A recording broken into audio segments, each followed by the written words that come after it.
Dan kemudian sejak saat itu mulai dari tanggal 8 para peserta didik kami juga sudah ke rumah sakit ODSK dan mereka sudah menerima, sudah ada lengkap, misalnya kalau mau untuk foto-fotonya itu lengkap. Dari hari pertama itu adalah kuliah umum, kuliah pakar dari dokter, salah satu dokter spesialis kami yang konsultan tropik. Kemudian dilakukan yang kedua diskusi-diskusi kasus sambil ini semua sambil menunggu memang untuk melakukan suatu melihat pasien itu harus ada surat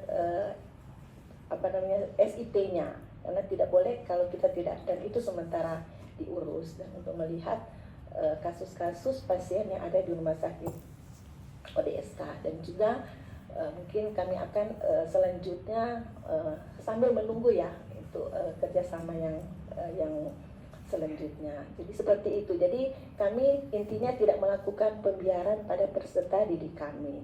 Jadi mereka tetap masuk dari jam 8 pagi itu sampai jam 3 sore.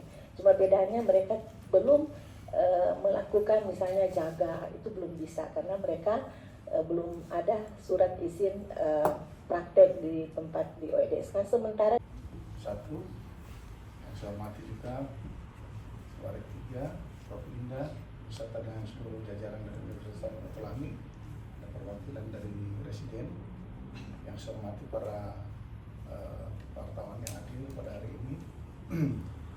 Sebetulnya jadi yang saya akan sampaikan intinya saja ya.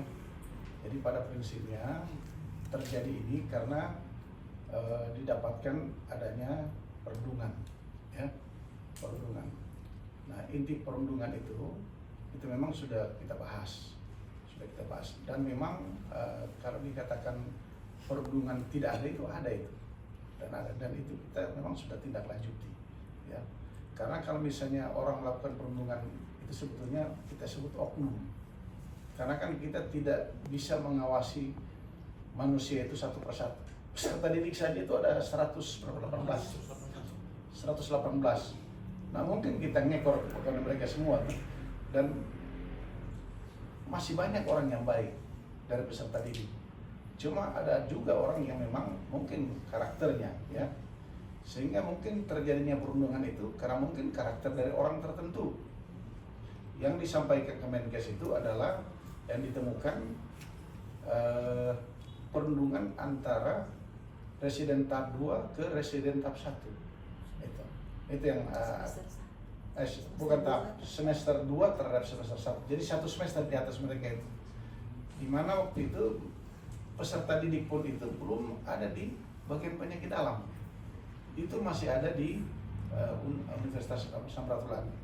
Jadi mungkin saya sampaikan dulu, di struktur organisasi saya sebagai kepala bagian atau ketua bagian terminologinya di Universitas Samratulangi, dan saya juga sebagai ketua kelompok staf medik yang ada di Rumah Sakit Kando. Jadi saya itu ganda. Jadi saya sebagai pimpinan penyakit dalam di Rumah Sakit Kando sekaligus sebagai pimpinan penyakit dalam di Universitas Samratulangi, di mana prodi di bawah struktur daripada bagian atau bagian.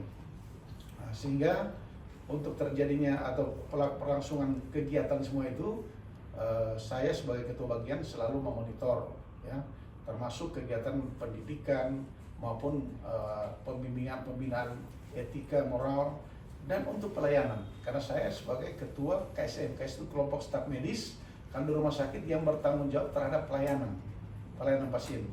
Kalau saya sebagai ketua bagian terhadap pelayanan pendidikan atau proses pendidikan. Nah, pada waktu tanggal 7 yang sudah disampaikan Pak Ler 1 tadi, jadi kita artinya didatangkan atau diundang untuk pertemuan dengan pimpinan dari kementerian. Hadir waktu itu memang langsung dipimpin langsung oleh Dirjen Pelayanan Kesehatan, kemudian ada inspektur investigasi, dan ada juga pimpinan yang lain. Kemudian ada rektor, ada dekan, ada juga warik-warik, baru kemudian beberapa yang dipanggil termasuk yang akan diberi sanksi. Seperti itu. Nah itulah yang terjadi persoalan itu adalah sanksi karena terjadinya perundungan antara semester 2 terhadap semester 1. Yang diberi sanksi itu karena kita tidak melakukan tindak lanjut. Itu. Namun waktu di dalam pertemuan itu saya sudah sampaikan, saya sebagai ketua bagian di sana, saya sudah melakukan upaya-upaya untuk melakukan pemberantasan bullying ataupun perundungan. Jadi kalau mau bilang pemberantasan perundungan itu, saya dipanggil dalam sebelum kejadian ini, begitu keluar tanggal masih berapa? 20. Juli 2023. Nah, yang saya 2003. 2023 Ya. Sebelum instruksi menteri pun baru edaran dari Dirjen itu, saya sudah share ke grup penyakit dalam untuk baca dan lakukan. Ada bukti-bukti ya yang saya sudah sampaikan, dan beberapa kali saya sampaikan, dan beberapa kali juga saya memberikan penyampaian beserta dengan prodi. Saya kumpul baik dokter-dokter spesialis atau di PJP, kemudian dengan peserta didik. Ada yang sendiri-sendiri, ada yang digabung. Udah berkali-kali itu ada bukti-bukti notulen, maupun melalui WA group saya sampaikan untuk tidak melakukan yang namanya itu perundungan. Sudah sampaikan. Nah, kalaupun dia terjadi, apakah itu kesalahan siapa? Itu oknum kan? Kalau menurut pendapat saya. Dan itu bukan tidak ada, terjadi. Dan makanya yang ditemukan oleh kementerian terakhir ini adalah antara semester 2 dan semester 1. Nah, itu pun kami sudah melakukan upaya-upaya. Itu waktu ada kunjungan dari Dewas beserta dari Inspektur Investigasi, itu saya sudah sampaikan. Saya sudah sampaikan terjadinya itu tentu karena mereka melakukan atas inisiatif sendiri. Kita tidak memerintahkan ke mereka itu, mungkin ada memerintahkan. Dan mereka itu mungkin ya, mereka itu melakukan itu untuk memenuhi kebutuhan mereka dalam pendidikan ya, atau kenyamanan lah, kita anggap kenyamanan, sehingga mereka melakukan pungutan. Jadi sebetulnya kalau misalnya pungutan itu dalam bentuk kebersamaan, kemudian misalnya contoh, kita mau bikin kegiatan makan-makan, kita kumpul uang sama-sama, itu sah-sah saja kan. Tapi yang ditemukan adalah yang tahap 2 itu meminta ke tahap 1. Nah itu kan artinya kan memanfaatkan begitu kan.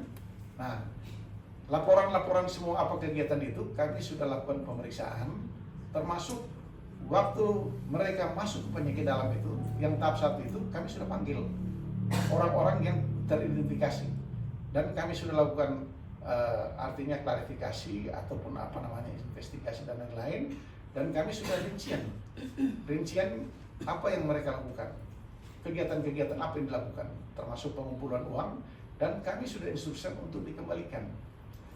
Kemudian tugas saya, karena waktu habis pertemuan dengan Pak Dewas dan seluruh prodi dan ketua bagian di Rumah Sakit Kando, saya sudah instruksikan itu untuk semua biaya-biaya itu dikembalikan, dan saya sudah melapor ke Pak Rektor. Saya juga sudah melaporkan karena ini terutama di rumah sakit, saya sudah melaporkan berulang kali ke pimpinan institusi, yaitu Direktur Utama. Sebagai bawahan, ya kalau misalnya ada pelanggaran yang dilakukan oleh di jajaran maupun di peserta didik, ya itu saya juga kena sanksi. Walaupun saya itu sudah berupaya maksimal. Kalau mau dibilang setiap pertemuan umum, boleh tanya ini, Prof. Linda hadir. Saya yang paling keras itu menyuarakan itu anti bullying. Bagaimana kita penanganan. Nah, saya tidak mau bicara dengan prodi lain. Di prodi penyakit dalam saya juga sudah berulang-ulang sampaikan. Cuma kan namanya kalau oknum, kita tidak bisa kontrol. Nah, ketika misalnya tidak ditindaklanjuti oleh institusi, ya akhirnya dari kementerian menganggap bahwa kita itu sepertinya tidak atau sudah biasa melakukan perundungan dan tidak melakukan pencegahan maupun penanganan. Kami diminta untuk, waktu lalu saya kan ada sedikit memberikan masukan juga atau sanggahan kepada Pak Dirjen mengenai langkah-langkah yang kita sudah lanjutkan, sudah lakukan, dan saya juga sudah sampaikan, itu sudah disampaikan ke pimpinan. Nah, sehingga putusan yang diberikan kementerian waktu itu Pak Dirjen sampaikan, tolong kami ini dari penyakit dalam memberikan keterangan, menyampaikan keterangan langkah-langkah apa yang kami sudah berikan, sudah lakukan untuk pencegahan perundungan dan penanganan perundungan. Nah, itu kami sudah buat laporannya semua, mau kronologisnya, mulai dari inmen keluar sampai kami diberikan sanksi, dikembalikan ke fakultas dan prodi untuk sementara dibukukan untuk rumah sakit Kando, ya. Nah, saya cerita. Jadi begitu dibekukan itu, saya tentu sebagai ketua bagian ambil langkah-langkah dengan Prof. Ida. Saya waktu lalu hubungi dekan dulu, dan juga hubungi rektor. Dan pertama-tama kita waktu lalu berpikir hanya ada residen yang 8 yang diberi sanksi.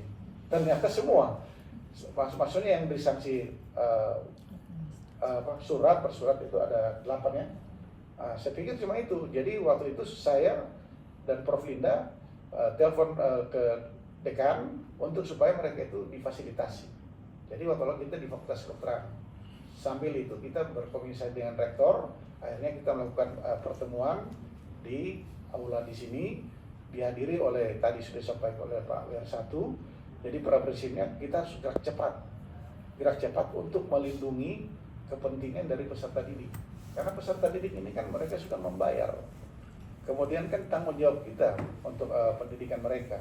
Nah, upaya itu melalui hasil diskusi dengan Pak Rektor dan pimpinan universitas, maka inisiatif dari Pak Rektor itu mengundang waktu lalu Pak Siprof, kemudian mengundang Dirut, Kadis, dan lain-lain untuk bagaimana jalan keluar penanggulangan. Jangan sampai misalnya perundung itu dari Kando berpindah ke Badiska. Nah, begini, untuk menjatuhkan satu sanksi itu adalah kewenangan institusi. Jadi contoh misalnya dari Kemenkes sudah menjatuhkan ke 8 presiden dan kami. Kami itu sebetulnya mendapat sanksi itu bukan kami perundung, cuma kami sebagai atasan. Jadi biasa kan begitu kan di organisasi, dia tegak lurus ke atas. Kalau pelanggaran di bawah, tanggung jawab di atas, begitu kan? Nah, tentu kami ya harus menghargai juga apa yang disampaikan oleh kementerian. Dan yang diberi sanksi ini pun kita akan bicarakan dengan pimpinan Unsrat. Karena pimpinan Unsrat juga, kita juga tentu anti bullying di sini.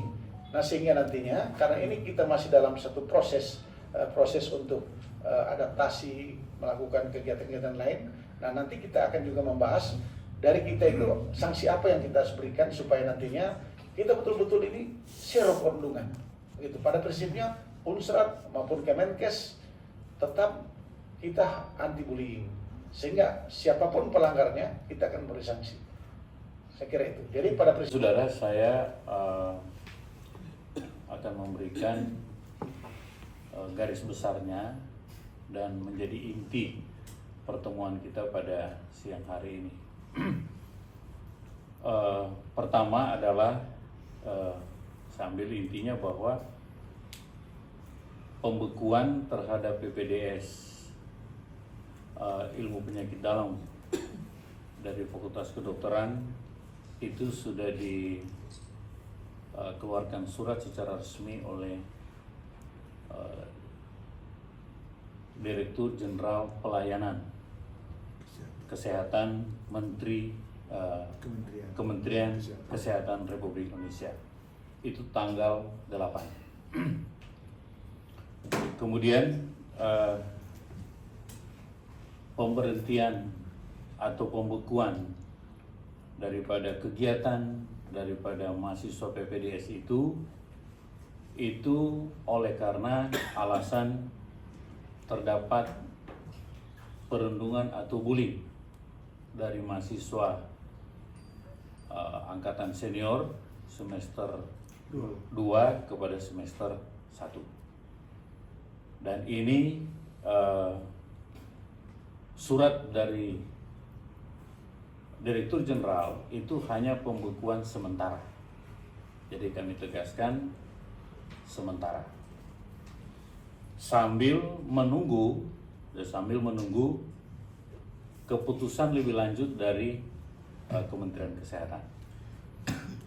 Yang kedua adalah oleh karena dikembalikannya mahasiswa PPDS penyakit dalam kepada Unsrat, maka mahasiswa-mahasiswa tersebut itu berkegiatan di rumah sakit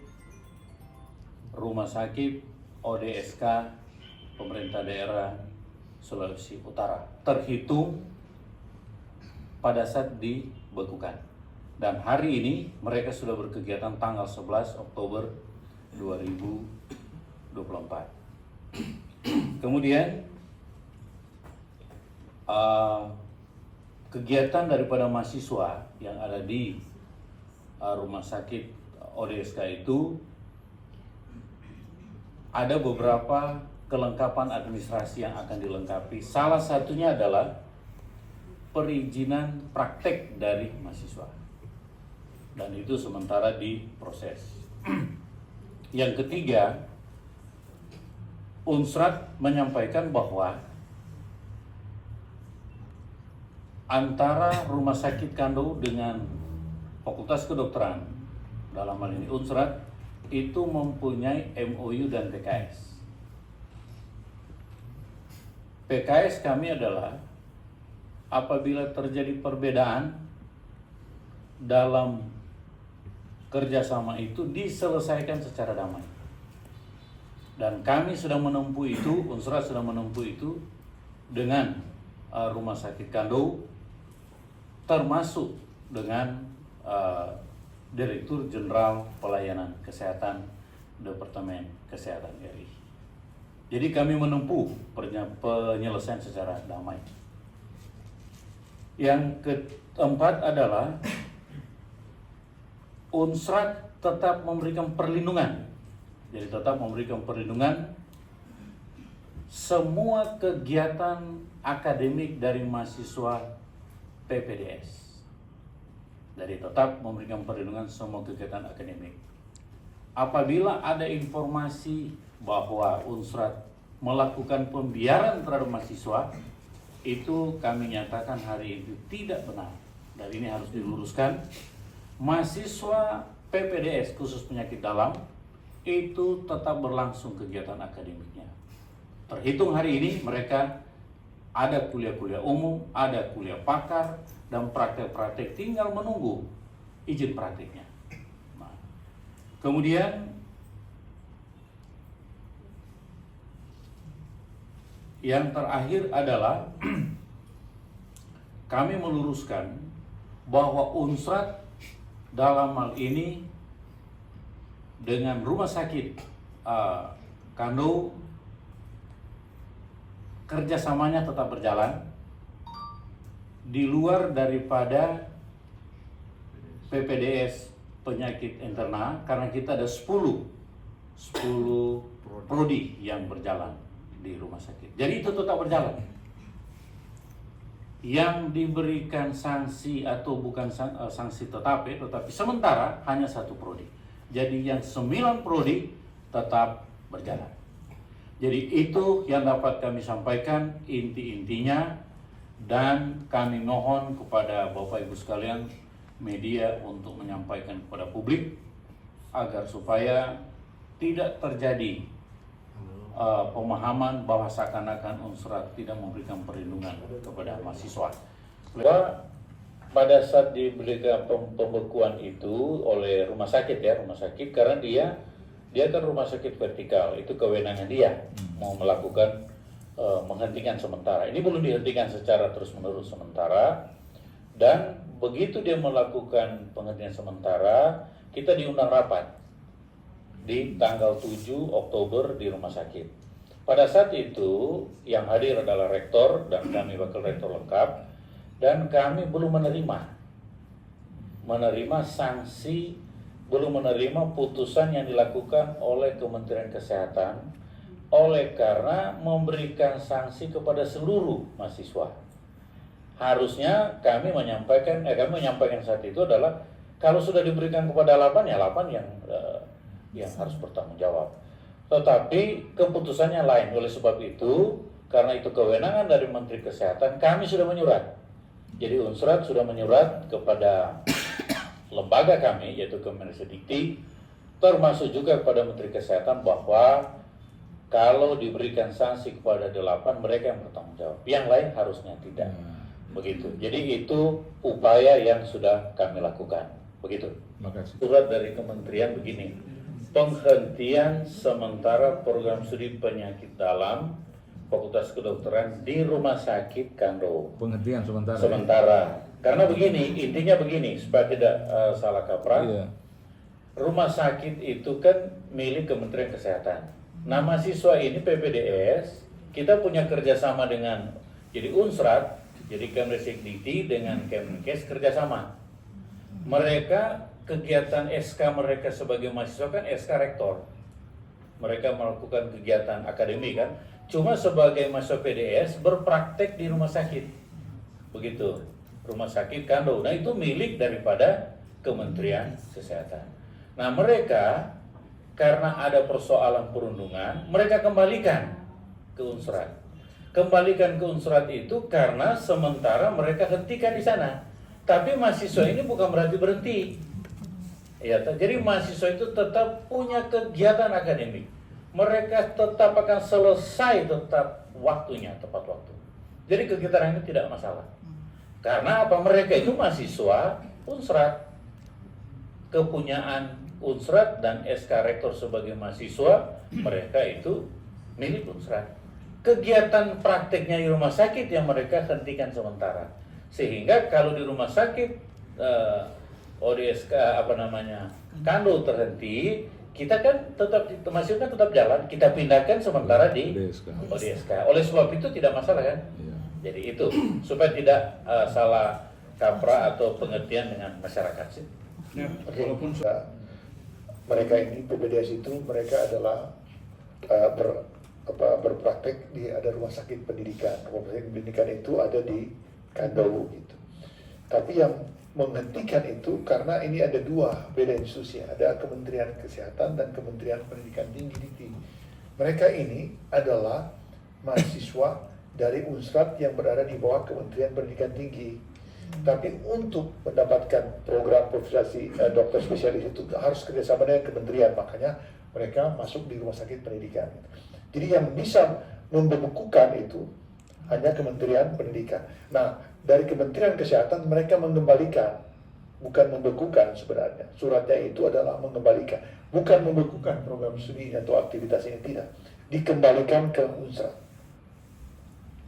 Dikembalikan. Jadi proses pendidikan, makanya kami sampaikan tadi proses pendidikan itu jalan. Jadi bukan dibekukan. PPDS Unsrat itu dikembalikan, suratnya dikembalikan prosesnya dikembalikan ke Unsrat. Itu yang surat dari kementerian itu. Jadi tidak dibekukan. Tidak ada pembekuan. Karena mereka adalah mahasiswa kita gitu. SK-nya SK Rektor dari Universitas Samratulangi. Tapi pendidikan spesialisnya itu, ya mereka harus ke rumah sakit pendidikan. Kebetulan rumah sakit pendidikan ini adalah milik Kementerian Kesehatan. Gitu. Kembalikan. Jadi untuk bahasanya dikembalikan. Bukan ya, redaksinya bukan dihentikan, tidak. Dikembalikan ke, bukan dibekukan. Iya. Dikembalikan. Betul, dikembalikan. Pertama itu adalah ditulis itu pungli. Jadi dari yang tadi angkatan senior angkatan itu minta ke junior yang baru masuk itu kumpul uang gitu untuk aktivitas mereka sebenarnya gitu ya. Itu yang pertama, perhubungan. Baru yang kedua Kalau misalnya sampai kapan itu diberikan kesempatan, Dr. Jimmy, sampai kapan kita 3 hari jadi kita sudah jawab. kita sudah memberikan penjawaban, tapi mereka berikan sampai ada nanti akan dievaluasi. Jadi Unsrat itu dalam hal ini koordinator program studi dan kepala bagian diberikan kesempatan untuk defense gitu. Kenapa? Apakah apa yang akan dilakukan oleh Unsrat? Nah, ini yang dilakukan oleh Unsrat, kami dari Unsrat sudah merespon itu kami menyurat ke Kementerian Kesehatan dan juga Kementerian Dikti. Tapi dari segi bagian juga sudah merespon, dari kepala bagian Dr. Jimmy dan juga Prof. Lina sudah merespon apa yang sudah dilakukan sebenarnya. Jadi kita merespon itu sambil menunggu jadi evaluasi dari kementerian gitu. Kita harus melapor ke mereka apa yang kita lakukan. Nah, itu mereka akan evaluasi itu. Silakan.